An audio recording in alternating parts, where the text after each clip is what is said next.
Fashion Industry Broadcast and Style Planet TV are proud to bring you their new Netflix original series, The Girl's Guides to the World of Designer Fashion. This new 6-part series explores the seductive world of designer fashion.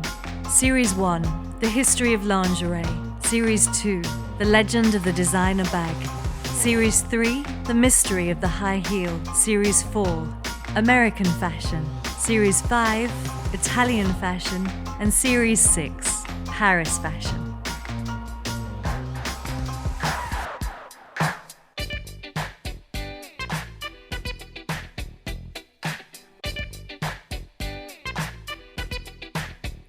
At the end of the day, you are on the line. I mean, you can't avoid it if you're trying to communicate. Communicate with your clothes, communicate with your videos, your photography, your writing. You gotta put yourself out or you kind of don't exist. Her name might conjure up flashes of hot pink and sickly sweet dresses, but Betsey Johnson is more than meets the eye. Betsey Johnson's influences on the fashion world is immeasurable, having set the trends of the 1960s all the way up to the 2000s. While many designers would traditionally take a bow at the end of their runway show, Betsey Johnson would cartwheel down the runway and end in the splits, a move that defined her challenging of the status quo. I was exactly the same as a kid. I wanted attention. I liked showbiz. I was competitive. I guess I realized a lot of that through dancing. I loved recitals. Recitals to me are just like the runway. I never went to fashion design school. I never took a course in fashion design. No, I won a contest. I loved Mademoiselle magazine. I won it was 1964. She won a competition to be the college student guest editor of a renowned women's magazine, Mademoiselle, a position previously held by the likes of Sylvia Plath and Joe Didion. Her time at Mademoiselle showed the team that she was a force to be reckoned with. So much so that her bubbly personality landed Johnson a job at the magazine's art department where she drew illustrations, handled layouts and took photographs. At work, she became known for her sweaters, hand-crocheted by Betsey herself, which caught the eye of her colleagues. She began to take orders and she sold the sweaters for $20 each. The sweaters eventually appeared in the shopping sections of the magazines and they became a hot commodity. They sent us to London, and I think that changed my life.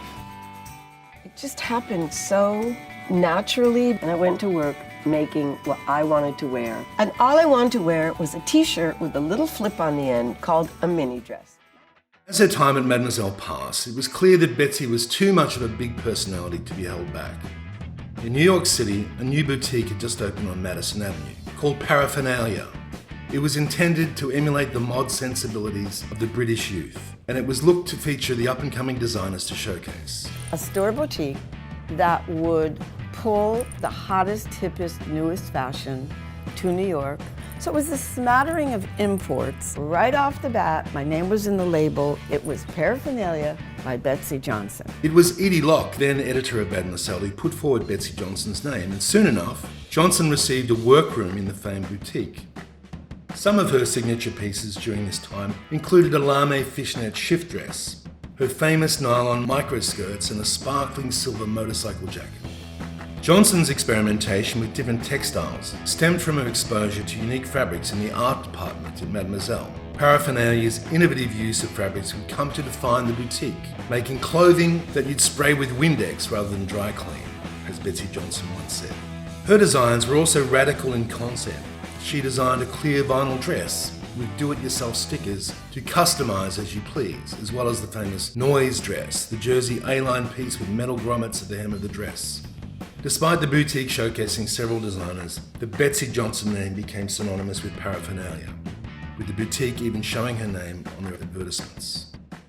The youthquake erupted in the 1960s, an earth-shattering moment in history, which also overturned the status quo in fashion. A new generation of women embraced the groovy sound of the time in swinging new clothes that delivered maximum impact despite their mini proportions.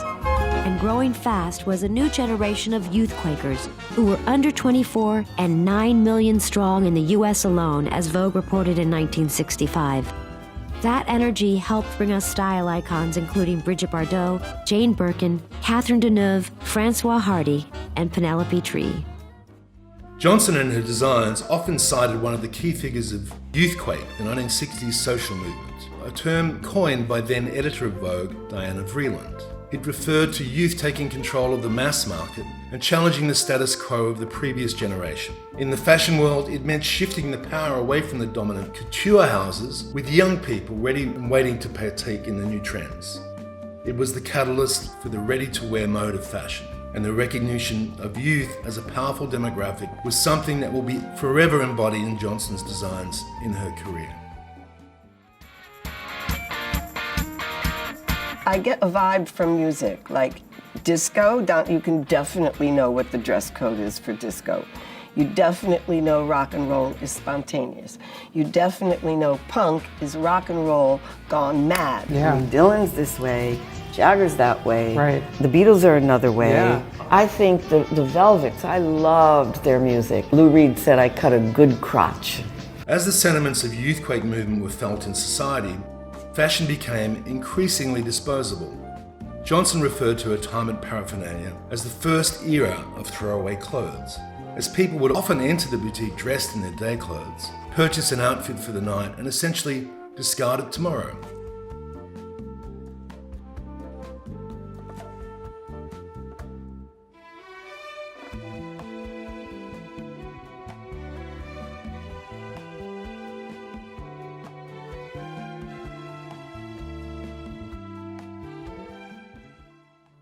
Betsey Johnson and paraphernalia made it their mission to shake up the status quo. Paraphernalia was a hotspot in the New York City social scene, and it was here that Johnson rubbed shoulders with some key figures: Andy Warhol, Edie Sedgwick, and the Velvet Underground. Together they became a social group that defined the decade. They often collaborated in creative efforts. I was just doing everything and anything that I felt, well, that would be fun and that might work. I did my Julie Christie dress of severe collars and cuffs. I mean, it was my best work. It was so primitive. Then I worked with Edie Sedgwick, Andy's superstar. The it girl in the 1960s became Betsey Johnson's in-house model after Andy Warhol introduced the pair. Edie quickly fell in love with Betsey's pieces, specifically the famed silver clothing, and became the face of her designs. During this time, Betsey also became involved with Andy Warhol's studio, The Factory, where she designed outfits for the Velvet Underground, who were being managed by Warhol. Johnson was the designer behind their iconic velvet suits, as well as the signature ruffles and bows. Betsey had even developed a romance with one of the underground singers, John Cale, who she had a short-lived marriage with. I got sent home when I went to get married in my beautiful Victorian velvet pantsuit in '67 because they wouldn't marry you in pants. I went back in a crotchy miniskirt. In true Betsey Johnson fashion, Betsey had established herself among the higher tiers of the New York scene, and even her clientele became star-studded. Twiggy, Penelope Tree, Julie Christie were all stars who helped propel Johnson's sales. A long-sleeved mini dress with an extended collar, worn by Julie Christie, quickly became the boutique's signature style. As the decade came to a close, Betsey and paraphernalia parted ways. In 1969, she opened a boutique, Betsey Bunky Ninny, with two other colleagues from paraphernalia. The turn of the decade also saw a shift away from youthquake, and consequently a shift away from disposable fashion. Paraphernalia churned out new designs regularly, yet nothing retailed over $99, a reason that Johnson would cite for a departure.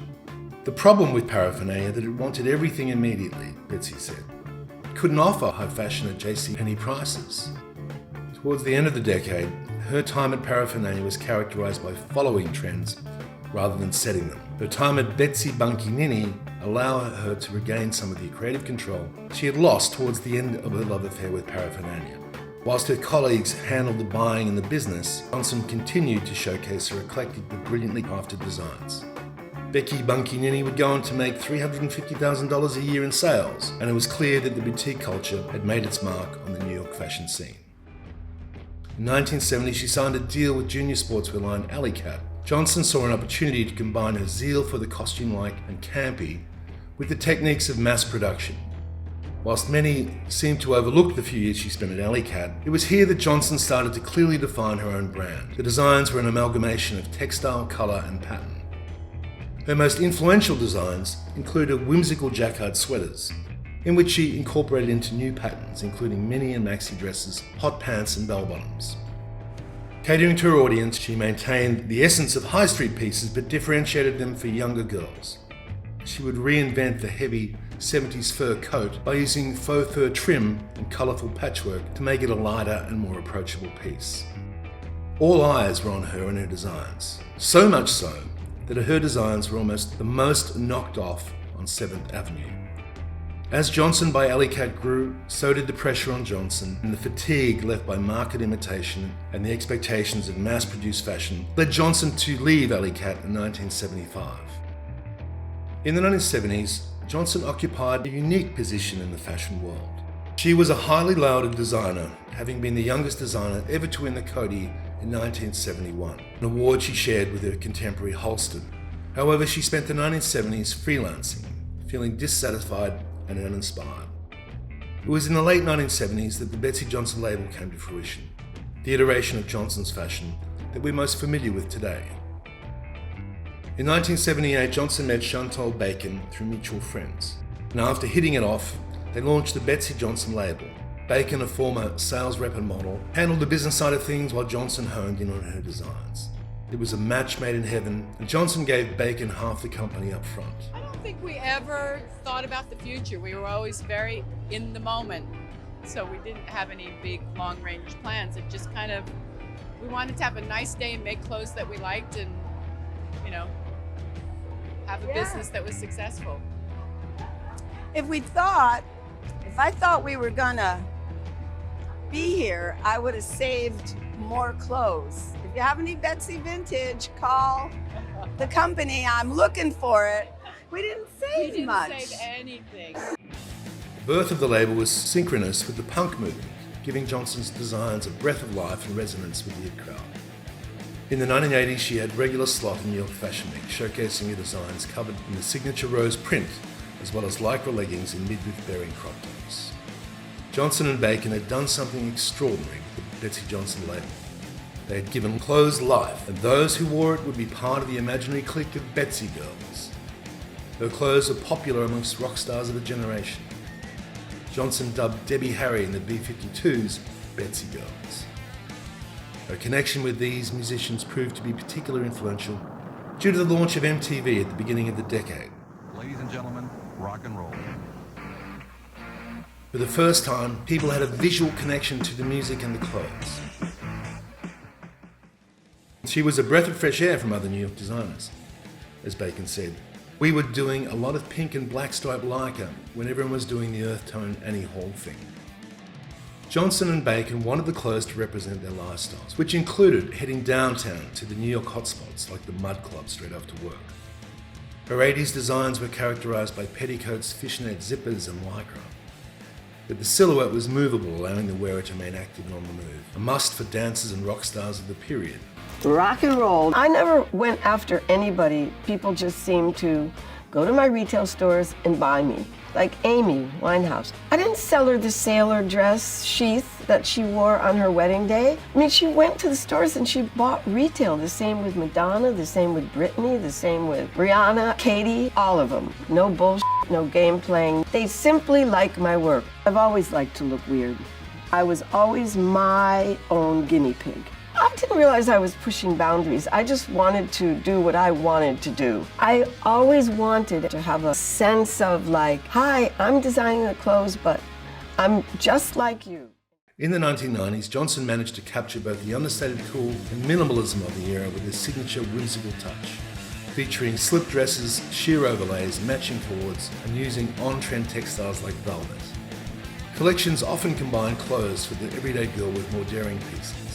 Her Spring-Summer 95 collection was filled with classic silhouettes and fun prints, as well as clear vinyl dresses and visible lingerie underneath.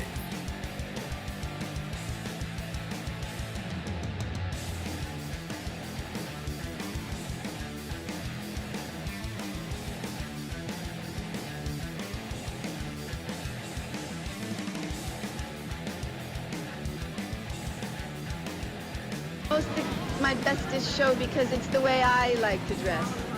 It's anti-fashion. It's kind of all mixed up. Johnson was capable of working with darker colours also, as evidenced by her fall-winter 1997 show, filled with maroon, purple and black. The Gothic-inspired collection featured long-line column dresses, floor-length coats, and experimentation with fabrics like leather, fishnets and fur. Her runway shows were notorious in New York, with models nonchalantly walking down the aisle or posing crazily, and of course, with Betsey's signature cartwheel at the conclusion of the show. Her contribution to fashion over 3 decades has been acknowledged by critics, and in 1999 she received Timeless Talent Award of the Council of Fashion Designers of America. The Betsey Johnson label continued to see success in the 2000s. At this point, the label had gone international with stores in London, Vancouver and Japan. And by 2003, she'd made the foray into shoes, accessories and lingerie. In the 2000s, Johnson launched each and every collection with a new source of inspiration. The fall 2003 show, for example, was a collection that featured tiered skirts, micro shirts and bikini tops tiered with denim, reflecting Johnson's love for a vacation hotspot in Mexico. Her spring 2004 cabaret inspired, bringing corsets, lingerie and baby doll dresses to the runway. While the inspiration always changes, she managed to keep the Betsey Johnson essence intact through her use of bright colours, materials and patterns.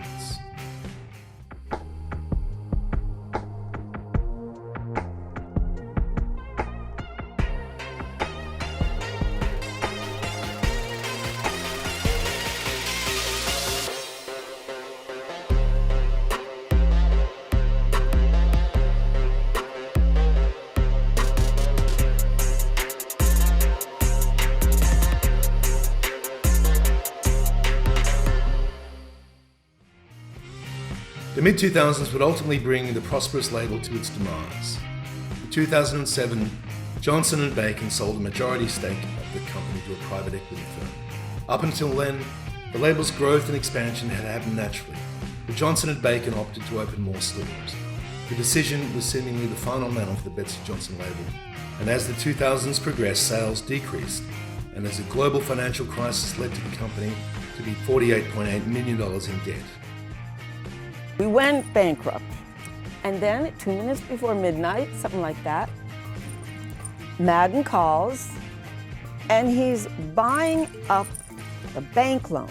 It was a tough transition to go from being the boss applesauce to not being the boss, but I am the creative director, and that is all I need and all I want. While Johnson remained in creative control of the brand, Bacon exiting the company. It was not enough to rescue the label and eventually resulted in Betsey Johnson filing for bankruptcy in 2012. Today, Betsey Johnson remains an icon in the fashion scene. Albeit distanced from the fashion world's elite, while the label's intellectual property is owned by Steve Madden, she continues to operate as creative director. Her achievements go beyond accolades, as Johnson is also a breast cancer survivor. She was diagnosed in 1999. Her legacy in fashion is unmatched, having spanned over 3 decades and was a feat in branding. Betsey Johnson has set hallmarks for high street fashion, bringing fashion to the everyday girl.